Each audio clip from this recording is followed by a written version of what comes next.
Assalamualaikum warahmatullahi wabarakatuh.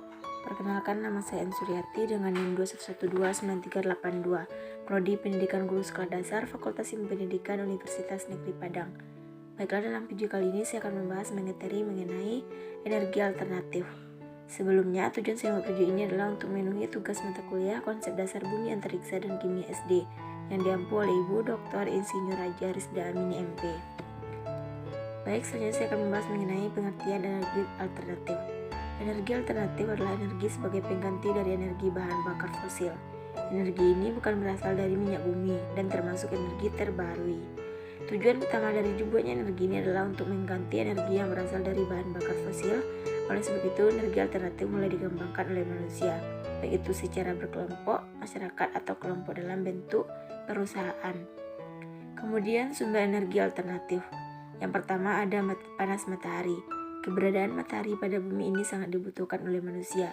Bahkan tumbuhan dan hewan juga membutuhkan energi dari matahari. Yang kedua, air.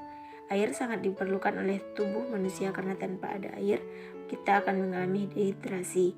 Selain itu, air juga bisa digunakan untuk membuat energi alternatif karena bisa menggantikan energi berbahan bakar fosil. Kemudian yang ketiga, panas bumi. Adanya panas bumi terjadi karena suatu peristiwa yang disebabkan karena adanya banyak partikel radioaktif yang berasal dari dalam batuan. Pada umumnya, energi panas bumi dijadikan sebagai energi pembangkit listrik lewat turbin. Selanjutnya ada biomasa, merupakan bahan yang didapatkan melalui tanaman atau tumbuhan, baik itu secara langsung ataupun tidak langsung, dan dalam jumlah besar dapat dijadikan sebagai suatu energi. Hal ini agar lingkungan menjadi sehat dan tidak mudah rusak. Kemudian selanjutnya ada angin. Angin adalah suatu udara yang bergerak yang disebabkan karena adanya perbedaan tekanan pada permukaan bumi. Angin bisa dijadikan sumber energi alternatif seperti digunakan untuk sumber energi alternatif listrik atau sering dengan pembangkit listrik tenaga angin. Sumber yang terakhir yaitu nuklir. Nuklir adalah suatu zat yang berkaitan dengan inti atau energi atom. Hal ini dilakukan karena nuklir bisa mencegah terjadinya efek rumah kaca, sehingga terjadinya pemanasan global bisa dicegah dengan baik. Energi nuklir ini bisa dijadikan sebagai sumber energi listrik.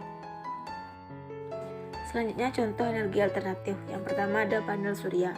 Radiasi yang dipancarkan oleh matahari ternyata bisa dijadikan sebagai sumber energi listrik dan energi kalor. Untuk mengubah radiasi matahari menjadi energi listrik, biasanya alat yang digunakan itu adalah panel surya. Yang kedua, kincir angin. Alat ini bisa dijadikan sebagai energi alternatif, yaitu mengubah energi angin menjadi energi listrik atau energi kinetik menjadi energi mekanik. Contoh yang ketiga yaitu geotermal. Panas bumi atau dikenal dengan istilah geotermal ini dapat dijadikan sebagai energi listrik. Kemudian hidropower. Energi listrik dengan tenaga air ini disebut juga dengan pembangkit listrik tenaga air atau PLTA. Selanjutnya ada biodiesel. Biodiesel adalah suatu bahan bakar yang dapat digunakan untuk dijadikan sebagai pengganti energi alternatif. Sedangkan manfaat dari energi alternatif ini yang pertama, mengurangi ketergantungan terhadap energi berbahan bakar fosil.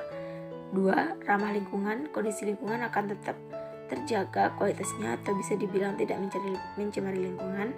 3. Tidak terjadi kelangkaan. Sumber energi alternatif tidak mengalami kelangkaan atau dapat diperbarui, hingga manusia tidak perlu khawatir jika kehabisan sumber energi alternatif.